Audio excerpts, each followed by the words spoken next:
आदाब। Straight line में आप सभी लोगों का स्वागत है। जम्मू कश्मीर में असेंबली के इंतखाबात और 5 अगस्त 2019 के बाद की वो तमाम बातें मेरे जहन में गूंज रही हैं कि तिरंगा उठाने वाला कोई नहीं मिलेगा, और ये भी कि इंतखाबी अमल में कोई शामिल नहीं होगा। और वो बातें भी कि नेशनल कॉन्फ्रेंस ने कहा था कि अब इस यूनियन टेरिटरी में कोई इंतखाबात में उतरने का कोई मतलब नहीं बनता। पंचायत छोड़ दी और बाद में वो भी वक्त आया जब नेशनल कॉन्फ्रेंस ने कहा कि हमें इन इंतखाबात में हिस्सा लेना चाहिए था। लेकिन नेशनल कॉन्फ्रेंस की हरीफ जमात और जम्मू कश्मीर में 2 बार हुकूमत में रही पीडीपी ने तो कमाल कर दिया था। इन्होंने कहा था तिरंगा उठाने वाला कोई नहीं मिलेगा, और बहुत सारी बातें की थी।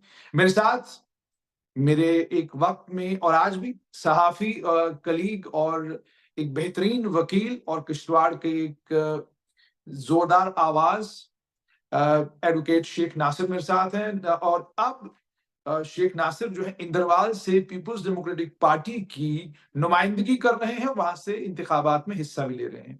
नासिर साहब, पहले तो आपको बहुत बहुत मुबारक कि इंदरवाल से आप लड़ने जा रहे हैं। बहुत बहुत शुक्रिया जुनेद साहब। मुझे बताइए, सहाफी होना आसान है या सियासतदान होना आसान है?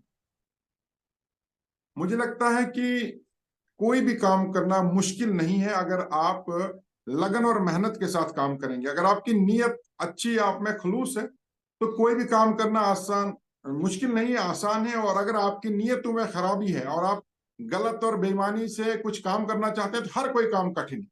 मेरे लिए अगर मैं अपनी बात कहूं तो मैं हर एक काम का एंजॉय करता हूं, चाहे वकालत हो, सहाफत हो, सियासत हो, क्योंकि हमने हमेशा खुले दिल और खुले जहन से लोगों की खिदमत के जज्बे से ये काम किया है। इसलिए मुझे नहीं लगता कि कोई भी काम मुश्किल है। काम सभी आसान है, डिपेंड करता है कि आप किस नीयत से काम कर रहे हैं। नासिर साहब, लेकिन सहाफियों की एक सबसे बड़ी परेशानी ये होती है कि सहाफी एक बड़ा बेहतरीन कलमकार होता है, बड़ा जबरदस्त बोलने वाला होता है, लेकिन उस बेचारे की सबसे बड़ी परेशानी ये होती है कि उसके पास मालो मता इतना नहीं होता कि सियासी मैदान में उतरा जाए। और जिस दंगल में प्यारेलाल शर्मा जैसा बड़ा ठेकेदार हो, गुलाम मोहम्मद सरूरी जैसा बड़ा ठेकेदार हो, और उसके अलावा कई और ठेकेदार हैं, इन ठेकेदारों के बीच में ये सहाफी फिट कैसे बैठ गया? देखिए, ये एक जनरल परसेप्शन है। जिस खित्ते में, अगर चुनाव खित्ते की बात करें तो एक परसेप्शन है और लोगों में इस तरह का ख्याल है कि जिसके पास बहुत ज्यादा माल है, बड़ा सरमायादार है, वही सियासत में फिट हो सकता है। लेकिन मुझे लगता है कि हम जो साधारण लोग हैं, हम जो कॉमन पीपल है, मिडिल क्लास तबके से बिलोंग करते हैं, हम पर यह फर्ज बनता है कि हम इस परसेप्शन को चेंज करें।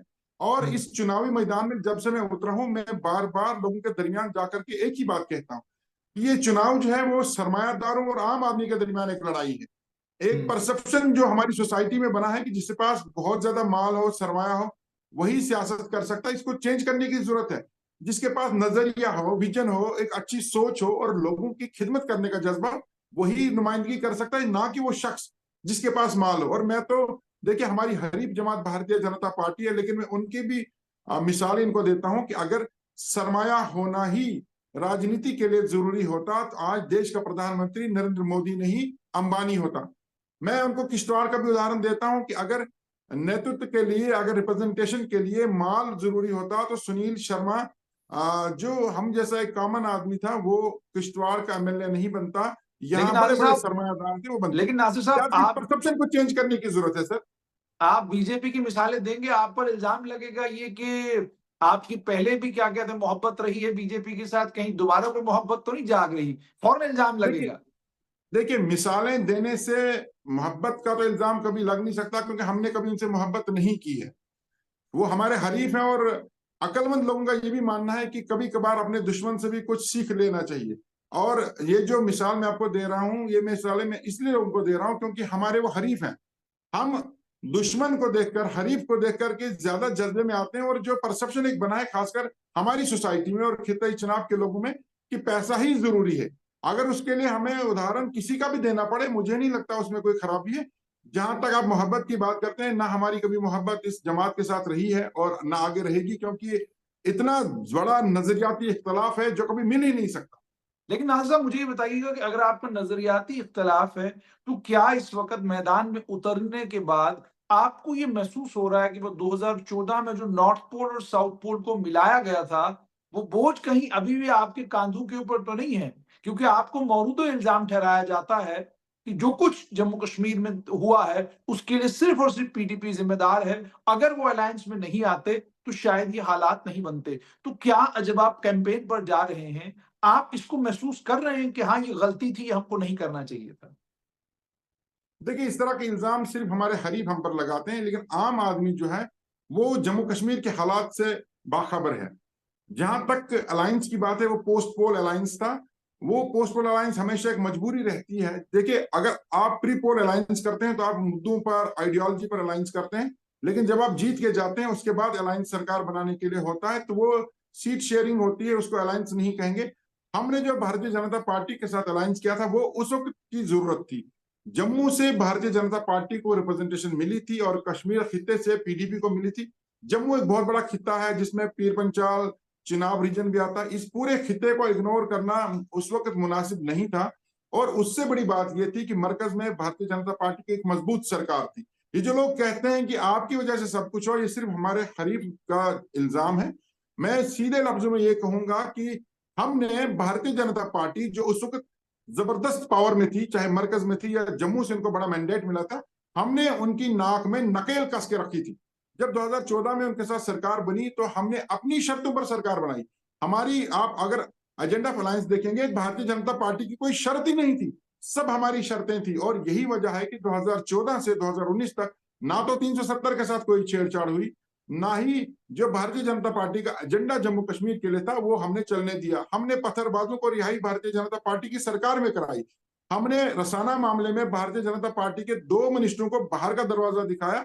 और हमने भारतीय जनता पार्टी की सरकार में रह करके मुज़ाकरात के लिए उनको मनवाया। और मुज़ाकरात करने के लिए जब दिल्ली से वफद कश्मीर पहुंचा तो उस वक्त जो हुर्रियत लीडर्स थे उन्होंने दरवाजा बंद कर दिया, उसमें हमारी कोई गलती नहीं है। और भारतीय जनता पार्टी को जब लगा कि हम पीडीपी के साथ कंफर्टेबल नहीं है, पीडीपी ड्राइविंग सीट पर बैठी है और हमारे एजेंडे को ताकते में रख करके हमसे वो सब कुछ करवा रही है जो पीडीपी का एजेंडा है, इसलिए भारतीय जनता पार्टी सरकार से भाग गई। आप बताइए जुनैद साहब, आप इतने बड़े सहाफी हैं, इतने बड़े इंटेलेक्चुअल हैं, अगर भारतीय जनता पार्टी को सत्ता में रह करके अपने जो इनके डिजाइन हैं वो पूरे करने का मौका मिलता, अगर वो कंफर्टेबल होते तो वो सरकार से चले क्यों जाते? उनको जब लगा कि पीडीपी ने हमारी नाक में नकेल कसी है तो बेहतर है भैया कि सरकार में ही मत रहो। और उसके बाद जब ग्रैंड अलायंस बनने की बातें हुई, उस वक्त भारतीय जनता पार्टी ने क्या किया, गवर्नर महोदय के साथ मिलकर के कहा कि यहाँ पर फैक्स मशीन खराब है। और मैं आपको साफ तौर पर बताऊं और बड़े वसूख के साथ कहता हूं कि अगर अलायंस नहीं हुआ होता, सरकार नहीं बनी होती, भारतीय जनता पार्टी को हमने बांध के नहीं रखा होता, तो जो 5 अगस्त 2019 को हुआ वो 2014 में हुआ होता। इन्होंने किसी की सरकार बनने नहीं देनी थी और 5 साल पीछे वो कुछ सब कुछ होता जो 5 साल के बाद हुआ। मुझे नहीं लगता कि वो कोई बहुत बड़ी गलती थी। मुझे ये लगता है कि उस वक्त के हालात है। और उससे बड़ी बात ये थी कि मुफ्ती मोहम्मद मगर सईद मेरा साहब, सवाल ये था कि आप नासिर साहब नहीं महसूस करते जमीन मैं पर आज, उसी पर क्योंकि मैंने आऊंगा, कहा कि मैं मैं उसी पर गड़े मुर्दे उखाड़ने में विश्वास नहीं रखता। मेरा आपसे सवाल सीधा ये कि आप अब लोगों मैं के उसी बीच पर में जा आऊंगा रहे हैं कि 10 साल के बाद, लोग क्या, लोग क्या कह रहे मैं हैं? उसी पर आऊंगा। मुफ्ती मोहम्मद सईद साहब ने सोचा था कि जिस तरह अटल बिहारी वाजपेयी जो इसी जमात के लीडर थे, उन्होंने जो जम्मू कश्मीर के लिए अपना विजन बताया था, शायद ये वाली भारतीय जनता पार्टी हुई थी, लेकिन वहां पर थोड़ी सी चूक हो गई। अब जब हम लोगों के बीच में जाते हैं, अगर लोग हमसे सवाल भी करते हैं तो हमारे हमारे पास कहने के लिए सब कुछ है और लोग इस बात से कन्विंस होते हैं। लोग इस बात को मानते हैं कि ऐसा जो हुआ था वो उस वक्त की जरूरत थी। और जो आप ये कह रहे हैं कि नजरियत इख्तलाफ है, वो आज भी है, वो सरकार में रहकर भी था, वो अलायंस बनने के वक्त भी था। और यही वजह है कि कोई रातों रात ऐसा नहीं हुआ कि शाम को रिजल्ट आया सुबह सरकार बनी, कई महीने लगे थे। वो नजरियाती इख्तलाफ था, वो है और रहेगा। जैसे आपने कहा नजरियाती इख्तलाफ था, है और रहेगा। आप जब तक बरसर इक़्तिदार नहीं आते तो आप बहुत खूबसूरत वादे और खूबसूरत बातें करते हैं। साल 2008 तक उमर अब्दुल्ला बरसर इक़्तिदार नहीं थे, लेकिन बरसर इक़्तिदार आने से पहले उन्होंने कहा कि यहाँ ट्रूथ एंड रिकंसिलिएशन कमीशन बनेगा, हम हाइड्रोइलेक्ट्रिक प्रोजेक्ट वापस लाएंगे, ये करेंगे, वो करेंगे। बरसर इक़्तिदार आए तो 2009, 10, 11, 2009 और 10 में एक ऐसी आंधी चली, जिस आंधी में लगभग 100 से ज़ायद बच्चे मारे गए, जिस आंधी में बड़ी तबाही हुई जम्मू कश्मीर में, और उन्हीं के दौरे हुकूमत में अफजल गुरु को फांसी भी दी गई। उसके बाद दौरे हुकूमत बीजेपी पीडीपी का आया, उससे पहले जब इलेक्शन की बारी आई 2014 में, तो आप लोगों ने भी ऐलानन कहा कि बीजेपी को रोकना है तो हमको वोट देना है। आपको बरसर इक्तदार लाया, बरसर इक्तदार लाने के बाद आपने पैलेट चलाए, बच्चों को अंधा किया, और उसके बाद आपकी लीडर का वो भी एक बड़ा मशहूर वीडियो अभी भी वायरल हो रहा है, जिसमें उन्होंने कहा कि बच्चा टॉफी लेने थोड़ी गया था। तो मेरा नासिर साहब आपसे ये सवाल है कि बरसर इक्तदार आने से पहले इलेक्शन के दौरान आप ऐसी चीजें अपने मैनिफेस्टो में डालते हैं जो आप भी जानते हैं कि इन चीजों के ऊपर हम खरा नहीं उतरेंगे। इस बार भी आप जानते हैं, आप एक यूनियन टेरिटरी में हैं, आपने मैनिफेस्टो में जो बातें कही हैं वो होम डिपार्टमेंट से ताल्लुक रखनी है। होम डिपार्टमेंट आपके पास है नहीं, आपके पास है एक म्युनिसिपैलिटी, आपको चलानी है म्युनिसिपैलिटी। तो जब आपको चलानी म्युनिसिपैलिटी है, तो फिर उस एक वजारत के बारे में एजेंडे में वो चीजें रखना जिनको आप एजेंडे में रखने के बावजूद जो है पूरा नहीं कर सकते हैं, आप ऐसा करते क्यों हैं? और क्या आप ये मानेंगे कि इलेक्शन से पहले आपकी दलील, आपकी कहानी कुछ और होती है, और इलेक्शन के बाद जब आप अलायंस कर लेते हैं, बीपी गाड़ी आपको मिल जाती है, आप क्या कहते हैं, आम लोगों से दूर हो जाते हैं, तो फिर आपकी कहानी भी अलग होती है, फिर आपकी एडमिनिस्ट्रेशन भी अलग होती है, और फिर आप वो सब कुछ कर गुजरते हैं जो आप वक्तन फवक्तन कहते हैं कि ये हम होने नहीं देंगे। देखिए, जहां तक नेशनल कॉन्फ्रेंस या उमर अब्दुल्ला साहब की बात है, इसका जवाब उमर अब्दुल्ला साहब बेहतर दे सकते हैं, या नेशनल कॉन्फ्रेंस का कोई प्रवक्ता दे सकता है। मैं इतना कहूंगा कि पीडीपी की क्यादत और पीडीपी जमात की कथनी और करनी में कोई अंतर नहीं है। हमारे कॉल ऑफ फेल में कोई तजाद नहीं है। उमर अब्दुल्ला साहब कुछ महीने पहले तक ये कहते थे कि यूनियन टेरिटरी है, मैं चुनाव नहीं लड़ूंगा। हमारी लीडरशिप ने कहा, हमारी लीडर ने कहा कि मैं चुनाव नहीं लड़ूंगी, और वो नहीं लड़ रही है। ये आपके सामने आया है। जहां तक बात मैनिफेस्टो की है, या जहां तक बात कश्मीर के हालात की है, देखिए, कश्मीर के हालात आप भी बखूबी जानते हैं कि कश्मीर में किस तरह के हालात हैं। महबूबा जी का बयान, जिसको बार बार हमारे हरीफ या कुछ लोग रिपीट करते हैं, अगर उसको पूरा बयान को सुना जाए और उसको उस कंटेक्स्ट में देखा जाए, उनका ये कहना था कि अगर हम किसी को प्रोवोक करेंगे, ऐसा कुछ गलत करेंगे, तो यकीनन वहां से हमारे ऊपर हमला भी हो सकता है, हमारा नुकसान भी हो सकता है। वो एक तरह की नसीहत थी जो अपने बच्चों को वो कर रही थी कि अगर आप इस तरह की कोई हरकत करते हैं तो वहां से यकीनन उसका रिटेलिएशन होगा और नुकसान हमारा होगा। ये ठीक बात नहीं है। जहां तक बात जो पलट मैनिफेस्टो की, चलाए आप लोगों ने, क्या उसने शर्मिंदा है? नहीं, पैलेट तो बीडीपी ने नहीं चलाए। पैलेट ये तो एक पीडीपी बीजेपी ये एक हुकूमत में ही हरीफ, तो पलट हमारे चला। हरीफ नहीं, हमारे हरीफ लोगों का ये कहना है कि पैलेट चलाए, ऐसा कुछ भी नहीं है। अगर आप जम्मू कश्मीर की तारीख को बगौर मुताला करेंगे, जब से मिलिटेंसी शुरू हुई है, तो मिलिटेंसी के दौरान वाहिद और वाहिद पीपुल्स डेमोक्रेटिक पार्टी ऐसी जमात है जिसने लोगों को राहत दी है। हीलिंग टच जो पॉलिसी हमारी थी, उससे लोगों को राहत मिली। हर जगह आपको गाड़ियों से नीचे उतारा जाता था, ज्यादा खूब किया जाता था। आज ऐसा नहीं हो रहा है। तो पैलेट चलाना या लोगों पर जुल्म सितम करने की तो बात ही नहीं है। जहां तक बात मैनिफेस्टो की है, आप ये कह रहे हैं कि हम अब यूनियन टेरिटरी में हैं, तो हमारे पास अब वो इख्तियारात नहीं है, ऐसा नहीं है। चुनी हुई सरकार, चाहे यूनियन टेरिटरी की हो या स्टेट की हो, चुनी हुई सरकार के पास इख्तियारात तो रहते हैं। और अगर मरकज से बातें मनवाने की बात हो, तो आप मुझे बताइए, किसानों के पास कौन सी पावर थी, या कौन सी वो यूनियन टेरिटरी या इस तरह का कॉन्स्टिट्यूशनल राइट था? उन्होंने इतना बड़ा कानून वापस करवाया। उसके लिए देखिए, हम लोगों के बीच में जाते हैं कि हम लोगों को कहते हैं कि आप हमें सपोर्ट करें, हमें एक ताकत बख्शें, और जब ताकत हमारे पास होगी, हम मरकज को हर बात मनवाने पर मजबूर कर सकते हैं। कैसे? किसानों ने इतना बड़ा फैसला किया और शेख इतना साहब बड़ा कैसे फैसला करेंगे? मरकज ने वापस किया। जी, कैसे करेंगे? देखिए, वक्त पर, हमेशा वक्त पर फैसले लिए जाते हैं। मैनिफेस्टो हमारा जो है, वो मैनिफेस्टो पार्टी ने सोच समझकर और इन सभी चीजों, पॉसिबिलिटीज को देख करके किया। हमने चांद तारे तोड़कर लाने की बातें नहीं की हैं। हमने वही बातें की हैं जो मुमकिन हो सकती हैं। लेकिन जमात इस्लामी पर शेख बैन की साहब बात, मुझे ये बताइए कि आपको पीएसओ अगर चाहिए, वो पीएसओ आपको देना है होम डिपार्टमेंट। होम डिपार्टमेंट का कोई इख्तियार आपके पास नहीं है। आपको, आपके पास मान लीजिए अल्लाह करे कि आप एमएलए बन जाएं, आपको एस्कॉर्ट की 2 गाड़ियां चाहिए, वो मर्जी होगी होम डिपार्टमेंट की तो देगा, नहीं होगी आप कुछ नहीं कर सकते।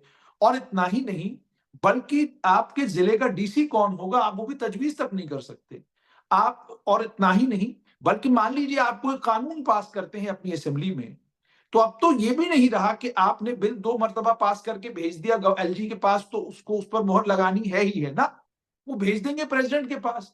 प्रेसिडेंट से फिर वो वापस मुड़ के आएगा। तो न कानून आप बना सकते हैं कोई सख्त, न किसी कानून को रद्द कर सकते हैं। नेशनल कॉन्फ्रेंस ने कहा पीएस से रिवोक करें, कैसे करेंगे? कहाँ कौन-सी ताकतें आपके पास है?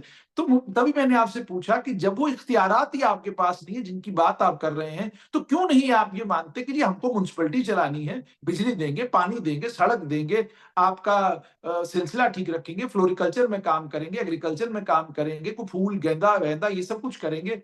ये जब बड़ी-बड़ी बातें आप लोग करते हैं तो इंसान हैरत में पड़ जाता है कि पढ़े-लिखे लोग, सहाफ़ी और आपकी क्वालिफ़िकेशन 3 गुना है।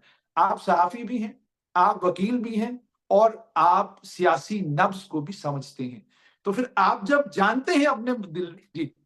जुनैद साहब देखिए, जहां तक बात अपने वादे या मैनिफेस्टो को इम्प्लीमेंट करने की है, नेशनल कॉन्फ्रेंस की बात नहीं करूंगा, मैं पीडीपी के हवाले से बात करूंगा। मैं बार बार यही बात दोहराता हूं कि हमारे कॉल ऑफ फेयर में कोई तजाद नहीं। जी। आप कह रहे हैं पीएसओ, पीडीपी के किसी भी लीडर ने कभी पीएसओ या गार्ड मांगी हो, आप मुझे बताइए। हमने कभी जाती मुफाद के लिए लड़ाई नहीं लड़ी है और न लड़ेंगे। जहां तक बात मैनिफेस्टो को इम्प्लीमेंट करने की है, मैं बार बार आपको यही बात कह रहा हूं कि मैनिफेस्टो इम्प्लीमेंट करने के लिए जब हमारे पास एक फोर्स रहेगी, एक ताकत रहेगी, हमारा मैनिफेस्टो इम्प्लीमेंट होगा। आप मुझे बताइए, जब आर्टिकल 370 की एब्रोगेशन पर डिबेट्स होती थी, पूरे देश में डिबेट्स होती थी, तो क्या कहा जाता था? ये कहा जाता था कॉन्स्टिट्यूंट असेंबली होनी चाहिए, जम्मू कश्मीर में इस बिल को पास किया जाना चाहिए, जो एक फार्मूला था। तो क्या मरकज ने धारा 370 को उसी तरीके से, उसी तरीकेकार को अपनाते हुए एब्रोगेट किया? नहीं किया।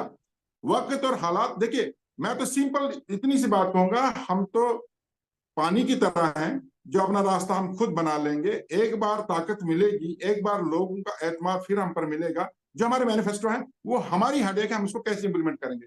ये जरूरी नहीं है कि हम कोई, देखिए, हम कोई यूनियन टेरिटरी को स्टेट में वापस लेने के लिए मैंने कोई बिल नहीं पास कर सकते, ये मैं समझता हूँ। कानून के दाव पेच मुझे मालूम है, लेकिन हमारा जो मैनिफेस्टो है, वो मैनिफेस्टो, उसमें आप मुझे बताइए कौन सी एक ऐसी बात है जो हम नहीं कर सकते हैं या जिसके लिए हम कोशिश नहीं कर सकते। आप देख रहे हैं, आप शायद आपने मैनिफेस्टो देखा होगा, बहुत सारे हमारे इस तरह के एजेंडाज जिनके लिए हमने कहा था हम इन मामलों में कोशिश करेंगे। एक तो हुआ वादा करना, एक हुआ कोशिश करना, संघर्ष करना, जदोजहद करना। जदोजहद आप किसी भी मुद्दे के लिए कर सकते हो, आपके पास ताकत होनी चाहिए। शेख साहब मुझे गारंटी कार्ड शेख साहब किसी मुझे के पास नहीं होती। मुझे ये भी बताइएगा कि वही था ख्वाब जो सारी कश्मीर बेस्ड पॉलिटिकल पार्टीज ने मिलकर देखा था, लेकिन अब अपने अपने कबीलों में बंट के देखते हैं। आप सभी लोगों ने मुझे याद है गुपकार अलायंस जब हुआ तो आपने वादा किया कि जनाब ये मिल के लड़ाई, ये तो लड़ेंगे हम और फिर हम मिलकर जो है ये जो कश्ती जो हमारी डूबी है इसको हम वापस ले आएंगे। आहिस्ता आहिस्ता आप बकरे हिस्से बकरे हो गए। उसके बाद अब तो सूरत हाल ये आ गई है कि आप एक दूसरे को नोचने के ऊपर आ गए हैं कि भी एक दूसरे की शक्ल भी अपनी देखनी है। वापस सूरत हाल वही है जो सूरत हाल 5 अगस्त 2019 से पहले थी। आपने म्युनिसिपैलिटी तस्लीम कर ली। 5 अगस्त 2019 के बाद जो हालात बने हैं वो भी आपने तस्लीम कर लिए क्योंकि आप फॉर्म भर चुके हैं मैंडेट का और वहां आपको जो नया ओथ है वो पढ़ लिया आपने कह दिया कि जनाब हम इस नए ओथ के तहत जो है अब इंतखाबात में उतरेंगे। और आप इसी म्युनिसिपैलिटी में जिसको आप कहते हैं कि यहाँ पे कोई ताकत नहीं, इसी म्युनिसिपैलिटी में आप चुनाव भी लड़ने लगे हैं। तो मुझे ये बताइए कि आम आदमी कैसे इस बात को माने, आप हों, नेशनल कॉन्फ्रेंस हो या बाकी कश्मीर बेस्ड पॉलिटिकल पार्टीज हों, कि आप जम्मू कश्मीर के लोगों के मुस्तकबिल के लिए बहुत सीरियस हैं और आप वाकई चाहते हैं कि जो कुछ हुआ है या जो जम्मू कश्मीर का नुकसान बकौल आपके हुआ है उस नुकसान की भरपाई हो। आप तो साथ आने के लिए तैयार नहीं, आप तो एक दूसरे के खिलाफ लड़ पड़े हैं। जुनैद साहब, 4 अगस्त 2019 की रात को गुपकार अलायंस किसकी कोशिशों से बना था, ये आप भी जानते हैं। महबूबा जी उस वक्त हर एक लीडर के पास गई और कहा कि इस वक्त जरूरत है हम सब लोग इकट्ठे हो जाएं और जो कुछ सुनने में आ रहा है उसके खिलाफ आवाज बने। गुपकार अलायंस हमने शुरू किया और महबूबा जी बार बार ये बात कहती रही कि गुपकार अलायंस एक बड़े गोल के लिए, ये लार्जर इंटरेस्ट के लिए, ये चुनाव के लिए नहीं है, ये बड़े इंटरेस्ट के लिए। आज भी मुझे नहीं लगता कि जो गुपकार अलायंस पार्टनर्स थे उनके उस गोल में किसी में कोई कोई यूट्यूब को एक्सेप्ट कर रहा है, कोई ये कहता है कि नहीं 370 रेस्टोर नहीं होना चाहिए। हर एक का तो अभी भी वही गोल है। लेकिन जहां तक चुनाव की बात है, उसके बाद हमने चुनाव में भी कहा कि गुपकार अलायंस चुनाव भी वैसे लड़ेगा, लेकिन वो आपको भी मालूम है कि गुपकार अलायंस चुनाव नहीं लड़ेगा, उसके लिए किसने पहल की, किसने कहा हम अकेले लड़ेंगे। हमने तो इस असेंबली चुनाव से पहले भी प्रेस कॉन्फ्रेंस में महबूबा मुफ्ती साहिबा ने कहा कि हम आज भी तैयार हैं। नईम अख्तर साहब का भी स्टेटमेंट आपने देखा होगा, हम आज भी तैयार हैं। लेकिन आप मुझे बताइए, अगर दूसरे जो हमारे पार्टनर्स हैं, अगर वो सत्ता की लालच में या किसी और गरज से आपको अपने साथ लेकर के चुनाव नहीं लड़ना चाहते, या इनसिक्योरिटी जो फील कर, उनको लगता है कि महबूबा मुफ्ती साहिबा और उमर साहब जब एक ही डाइस शेयर करेंगे तो वहां ऑब्वियसली महबूबा जी की आवाज गूंजेगी, वहां उनको लोग सुनेंगे, वहां उनको अथॉरिटी मानेंगे। अगर आप में इनसिक्योरिटी है तो हम क्या कर सकते हैं। हमने फिर भी कहा कि ठीक है, अगर आपको चुनाव लड़ने का शौक है आप लड़िए, लेकिन जो हमारा एजेंडा है, जो हमारा मैनिफेस्टो है, अगर आप उसको एक्सेप्ट करते हैं, हम 90 की 90 सीटों में विड्रॉ करेंगे, लेकिन कम से कम जम्मू कश्मीर के लिए एक रोड मैप तो हो। तो लिहाजा ये ऐसा जो आप नोचने वाली बात कर रहे हैं वो ऐसा कुछ भी नहीं है। ये एक चुनावी मैदान है, यहाँ पर कोई, यहाँ पे देखिए दो भाई भी लड़ सकते हैं, तो इसका ये मतलब नहीं है कि वो जुदा है। लेकिन गुपकार का जो गोल था वो आज ही वही गोल है, और इंशाल्लाह उस गोल के लिए कभी भी कोई भी पार्टी उससे बाहर नहीं जाएगी। आखिर में नासिर साहब, आपसे ये भी जानना चाहूंगा, आपका वक्त बड़ा कीमती, आपने दौड़ना है अभी। मुझे ये बताइए, आप इंदरवाल में इस वक्त हैं, बड़े ताकतवर लीडर गुलाम मोहम्मद सरूरी, और उनका बयान भी आया, उन्होंने कहा कि भाई बहुत काम किया है मैंने इंदरवाल के लिए, जमीन आसमान एक कर दिए हैं। प्याला शर्मा कह रहे हैं कि इनकलाब अब मैं लाऊंगा। ये पहले उन्हें एक लंबा वक्त सरूरी साहब के साथ इकट्ठे ठेकेदारी दोनों ने की, बाद में क्या कहते हैं झगड़ा हो गया या क्या हुआ, अलग हो गए। अब एक नेशनल कॉन्फ्रेंस से ठेकेदार लड़ रहा है और एक जो है एक्स मिनिस्टर जो है वहां से लड़ रहे हैं। तो आप इस वक्त जा रहे हैं इंदरवाल में, तो वो इनकलाबी सड़कें, वो इनकलाबी अस्पताल, वो इनकलाबी स्कूल, कॉलेज, यूनिवर्सिटियां, मुझे लगता है ये सब आपको दिख गई होंगी, और आपके लिए तो मुझे नहीं लगता कोई ज्यादा खास काम करने के लिए बाकी होगा इंदरवाल में।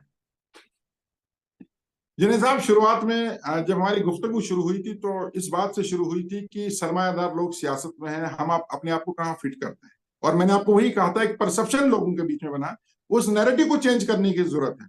और इस बात में कोई दोहराई नहीं है कि मेरे मुकाबले में जो लोग हैं काफी सरमायादार हैं, और उनके पास सरमाए के अलावा कुछ भी नहीं है, माइनस सरमाया। उन लोगों का कोई विजन नहीं, कोई मंशूर नहीं है, कोई मैनिफेस्टो नहीं है। ये दोनों जिनकी आप बात करें, आज दोनों मैदान में आजाद उम्मीदवार की हैसियत से। देखिए, ये बहुत एक अहम बात है।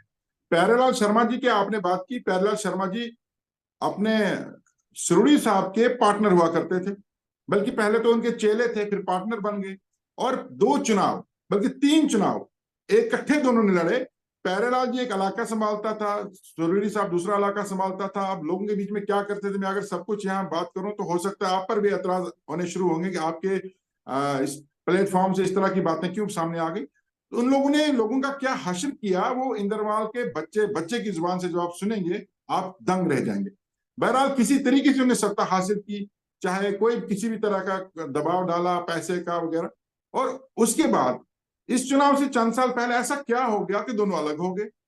हर कोई जानता है कि लड़ाई सरमाया की है, ठेके की है। अगर आपकी ठेके की कोई लड़ाई है तो आप मासूम अवाम को बीच में क्यों ला रहे हैं। उसके बाद प्यारेलाल जी नेशनल कॉन्फ्रेंस का झंडा उठाते रहे, और बार बार नेशनल कॉन्फ्रेंस जिंदाबाद, उमर साहब जिंदाबाद, फारूक साहब जिंदाबाद, इतना करते रहे कि मैं भी कभी कभी हैरान होता था ये थकते क्यों नहीं है। और जब उसकी जमात ने ये कहा कि हम चुनाव नहीं लड़ेंगे, हमारा अलायंस हो गया, तो नेशनल कॉन्फ्रेंस खराब होगी कि भैया ये ठीक जमात नहीं, इसने हमें धोखा दिया, अब मैं इंडिपेंडेंट लड़ूंगा। दरअसल वो शुरू से ही भारतीय जनता पार्टी के लिए काम करते। मेरे पास एविडेंसेस हैं, आप अगर गूगल सर्च करेंगे, आप 2023 में देखिए कि आरएसएस की फंडिंग सबसे ज्यादा डिस्ट्रिक्ट स्टार से किसने की है और जिसको अवार्ड मिला है। अगर आप कहें तो आपको फोटो शेयर कर सकते। आरएसएस की फंडिंग सबसे ज्यादा उन्होंने की है, और उन्हें उसके लिए बाकायदा तौर पर एक अवार्ड दिया गया है। तो जनाब, आप मुझे ये बताइए कि जिस शख्स को आरएसएस फंडिंग के लिए अवार्ड दिया जाता है, वो नेशनल कॉन्फ्रेंस या इंदरवाल की आवाम का हो ही नहीं सकता। आज की डेट में जो बीजेपी का ऑफिशियल कैंडिडेट इंदरवाल कॉन्स्टिट्यूंसी में, वो बैकफुट पर है, उसकी कोई कैंपेन नहीं हो रही है ना, आपने भी उसका जिक्र नहीं किया क्योंकि वो कंटेस्ट में है ही नहीं। इस वक्त अनऑफिशियली प्यारेलाल शर्मा भारतीय जनता पार्टी के कैंडिडेट हैं, और वो बराबर हर बार जाकर के कहते हैं कि भैया अब मैं डिसाइड करूंगा मैं कहां जाऊंगा। देखिए, नेशनल कॉन्फ्रेंस ने दरवाजा बंद कर दिया, उसने कहा तुम्हें मैंडेट नहीं मिल सकता। जब पार्टी आपको रिजेक्ट करती है या आप मैंडेट लेने के मुस्तहिक नहीं है तो वापस जाने का मतलब ही नहीं बनता। कांग्रेस के दरवाजे वैसे ही बंद है और अब भारतीय जनता पार्टी रहती है। इधर से गुलाम मोहम्मद सुरली साहब ने आजकल जो तरीकेकार अपनाया हुआ है उस पर उलमा का भी बहुत बड़े बड़े बयान आ रहे हैं और लोगों का भी ये इल्जाम है कि यहाँ तो भाई आजकल पैसे देकर कस्में लेने वाली बातें हो रही हैं। दोनों लोग आजाद उम्मीदवार की हैसियत से मैदान में उतरे हैं। सुरली साहब 1996 में पहला चुनाव लड़ चुके हैं इंदरवाल में, 30 साल से इंदरवाल की राजनीति में है, 3 बार एमएलए रहे, विधायक रहने के साथ साथ वो कैबिनेट मिनिस्टर रहे, वो एमओएस रहे और सरकार में मंत्री जब थे गुलाम नबी आजाद साहब की बैक वो पुष्ट पर थे, चीफ मिनिस्टर रहे, कांग्रेस पार्टी पुष्ट पर थी, कुछ नहीं कर पाए। अब तो 80 साल के हो गए हैं जनाब, आप उनको आराम करना चाहिए। अगर आपको 3 बार लोगों ने आजमाया, आपने कुछ नहीं किया, आज भी इंदरवाल की हालत खस्ता है। मैं 2 दिन पहले बोंजवा के दौरे पर था, मुझे 25 किलोमीटर पैदल ट्रेवल करना पड़ा और कागजों में सड़क बनी हुई है लेकिन सड़क चलने के लायक नहीं, पैदल चलने के लायक नहीं है। एक नाले से जब गुजरना पड़ा, यहां से तो मैं अपने जूते खोलकर निकला लेकिन वापस आके मैं ट्रैक्टर पर चलकर उस जगह को मैंने क्रॉस किया है।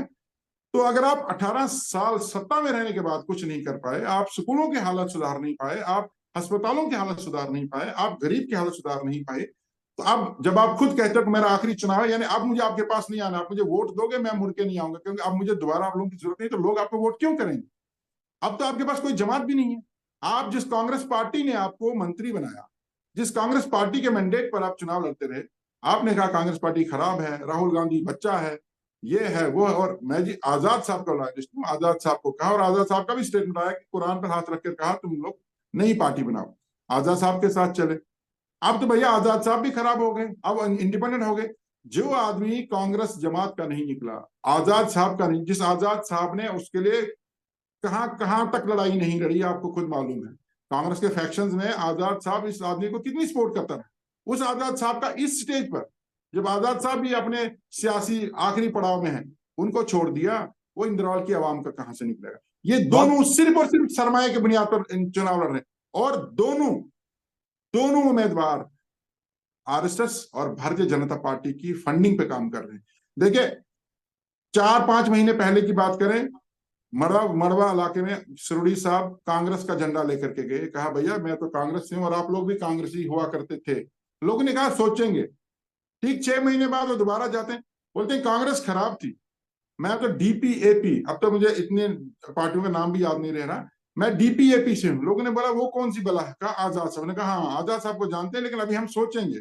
आप वो जाएंगे बोलेंगे नहीं भैया आजाद साहब भी खराब है, अब ये कुछ पता नहीं कोई पतीला या कुछ टोकरी या कुकर ऐसा कुछ निशान लेके जाएंगे। देखिए इनको पतीले मिले, कोई इनको प्रेशर कुकर मिले, इनकी दाल अब गलने वाली नहीं। लोग इनको रिजेक्ट कर चुके हैं और खासकर नौजवान रिजेक्ट कर चुका है। और मैं दोनों को चेतावनी देता हूं कि सरमाया एक तरफ रख करके मैदान में उतरें और फिर जनता के पास जाएं, हम सब जाएं, अपना मैनिफेस्टो लेकर के जाएं। इनका विजन क्या है? सत्ता हासिल करना। इनका मंशूर क्या है? ताकत हासिल करना। इनका नजरिया क्या है? अपना कारोबार बढ़ाना। लोगों के लिए तो कोई बात नहीं करते हैं ना ये। हम मैदान में उतरे हैं, हम नौजवानों की बात करेंगे, हम लोगों की बात करेंगे, हम ईमानदारी की बात करेंगे। ना हमारे पास सरमाया है, ना हम सरमाया देकर लोगों को अपने साथ जोड़ने की बात करते हैं, न कस्में देकर की बात। नासर बहुत बहुत शुक्रिया, सुबह सुबह आपका वक्त लिया और आपने बहुत तफसील में तमाम बातें बताई हैं। तो देखते हैं इन चुनाव में, इन इंतखाबात में शेख नासिर क्या करते हैं।